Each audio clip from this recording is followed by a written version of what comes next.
नमस्कार दोस्तों, स्वागत है पंचशील एजुकेशन एकेडमी के लर्निंग प्लेटफॉर्म में। हाल ही में हिमाचल प्रदेश में टेट भरा जा रहा है। इसकी अंतिम तारीख है 30 तारीख। इस महीने 30 अक्टूबर को इसकी अंतिम डेट है। लेकिन हाल ही उच्च न्यायालय जो हमारा शिमला में है उसमें एक अपडेट देखने को मिली है, जो कल शाम की अभी अपडेट आई है। इसमें बोला गया है जो हिमाचल प्रदेश में जो जेएफटी वाले हैं वो टीचर का टेट भर सकते हैं। अब बीएड वालों का जो भविष्य है वो खतरे में, ऐसे अफवाहें निकल कर आ रही है। शाम के सोशल मीडिया में देखा हमने, तो देखते हैं इसके पीछे क्या रीजन है, हाई कोर्ट से क्या केस में हिदायत दी गई है और क्या केस में वर्णन किया गया है।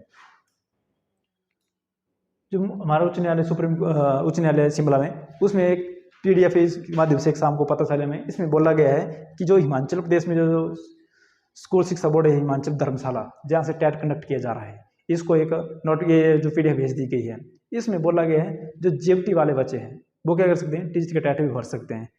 लेकिन इसमें जो बोला गया था, क्लियर बोला गया है इसमें, जिन बच्चों ने डीएलएड की है या जेएफटी की है, डीएलएड मतलब डिप्लोमा एलिमेंट्री एजुकेशन, जो बच्चे क्या है शुरू से ही क्या है 1 से लेकर 8 तक कक्षा पढ़ाने के लिए शामिल किए गए या जिनको इस तरह की ट्रेनिंग दी गई है, वो 1 से लेकर 8 तक बच्चे पढ़ा सकते हैं। लेकिन जेएफटी और डीएलएड भले ही वर्तमान समय में हिमाचल प्रदेश में इसमें कोई डिफरेंस नहीं किया है, लेकिन अन्य स्टेटों में देखा गया उन्हें जो डीएलएड है वो अलग चीज़ है और जेएफटी अलग चीज़ है।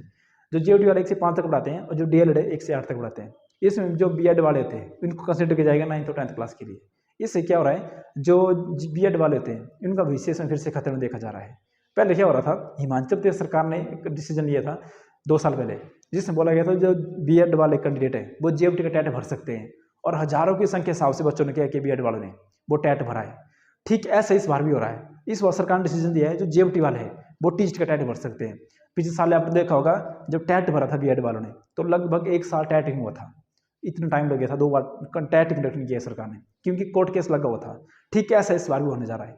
अब क्या होगा, जो बीएड वाले वो फिर से केस करेंगे, क्योंकि जो जिन्होंने बीएड की है और जेएफटी की अलग अलग चीज़ है, पैडागोजी अलग अलग है, जेएफटी की पैडागोजी अलग है और जो अगले क्लास है उनकी पैडागोजी अलग होती है।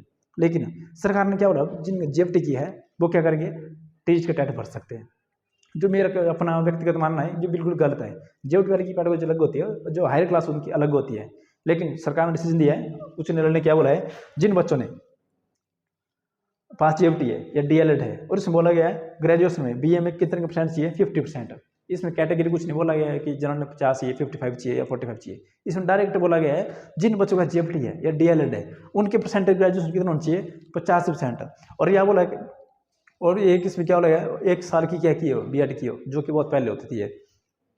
और इस साथ साथ इसमें बोला गया है कि in the teacher eligibility test TET जो कंडक्ट कराएगा हिमाचल प्रदेश स्कूल शिक्षा बोर्ड कंडक्ट कराएगा, जो बीएड वाले हैं वो पहले तो जेएफटी का टेट भरा था उन्होंने, लेकिन बाद में क्या उनको बाहर निकाल गया सुप्रीम कोर्ट के माध्यम से। अब देखो फीस दे दी थी उन्होंने, अब ऐसा वो फीस के चैलेंज कर सकते थे। ठीक इस बार वैसा हो रहा है। अब बीएड वालों को यहाँ पर शिकार बनाया जा रहा है। जो जेएफटी वाले होंगे वो क्या करेंगे, बीएड का टीचर का टेट भरेंगे और बाद में कोर्ट केस होगा, लगभग ये टेट में लगता है कि फिर से खिसकेगा भैया। जो 30 तारीख की लास्ट डेट है इसकी, और चांस वैसे कम है कि बहुत कम चांस है इस बार की टेट हो जाए। चांस क्यों कम है, ठीक वैसे जैसे पहले हुआ था 2 साल पहले केस हो गया था, इसमें भी चांस लगे पूरे की केस बनने के चांस बने, इसमें केस हो गया होगा। इसमें एक तो जो जेएफटी की काउंसलिंग रहेगी हिमाचल प्रदेश में नवंबर से शुरू होने जा रही है, एक तो 3-4 साल बाद काउंसलिंग शुरू होने जा रही है, लेकिन और फिर से काउंसलिंग रोकने के साथ फिर से बने गए हैं। एक तो इतने साल बाद इसमें काउंसलिंग शुरू हुआ, इतने बच्चों का बैच भी शुरू हो गया, 2016 तक बैच बुला दिए गए थे, लेकिन नए ये सिस्टम खड़ा करके रख दिए गए। अब जेएफटी और बीएड वालों को आपस में लड़ाते रहो और क्या टाइम निकलता रहेगा, जो क्या है बहुत सारा गलत हो रहा है। पहले बीएड वालों को अंगेस्ट किया, अब जेएफटी वाले कर रहे हैं अंगेस्ट, जबकि चीज़ अलग अलग है दोनों है। इसमें बोला गया है जो ग्रेजुएशन है बच्चन जेएफटी या डीएलएड की है 50% ग्रेजुएशन के साथ कर सकते हैं। लेकिन जरूरत क्या है, जिन्होंने जेएफटी किया है वो 1 से 5 तक खुश तो थे और बीएड वाले 6 से लेकर 10 तक कर रहे थे। लेकिन अब क्या हो रहा है, किसी के द्वारा क्या हो रहा है, यहाँ पर केस किया जा रहा है और इसमें उच्च न्यायालय क्या रहा है, अपना डिसीजन दे दिया है। चलो डिसीजन तो दे दिया है, लेकिन जो केस करने वाले में उनसे क्वेश्चन है मेरा कि जो टाइम वेस्ट हो रहा है इससे। जो जेएफटी वाले थे वो अपनी जगह ठीक थे, बैच वाइज नंबर आ गया था, कुछ साथ देर बाद आयोग बनने जा रहा है, फिर कमीशन में जाना था। लेकिन जो डिसीजन के माध्यम से हम इससे टाइम थोड़ा सा आगे और बढ़ जाएगा। वो जो बैच वाइज जो कमीशन जो काउंसलिंग होने जा रही है मंडी, सिरमौर, शिमला में, ऐसा लगता है कि वो रुक जाएगी क्योंकि केस बनने का एक मौका मिल गया इसमें फिर से।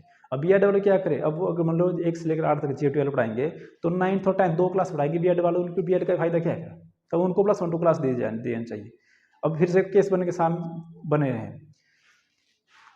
इसमें क्या किया यही बताया गया इसमें कि अब क्या करेंगे, हाई कोर्ट को जो डिसीजन कॉपी है कुछ दिन बाद फिर से इसकी हिंदी में आ जाएगी, इसका प्रारूप इसमें क्या क्या लिखा गया है, और हिमाचल प्रदेश स्कूल शिक्षा बोर्ड को भी इसकी कॉपी दे दी जाएगी, जिसमें बोला जाएगा कि अब जेईटी वाले क्या कर सकते हैं, टैट भर सकते हैं टीजीटी का, जिससे बीएड वाले फिर से इसमें केस करेंगे हाई कोर्ट में और मामला फिर से उलझता जाएगा।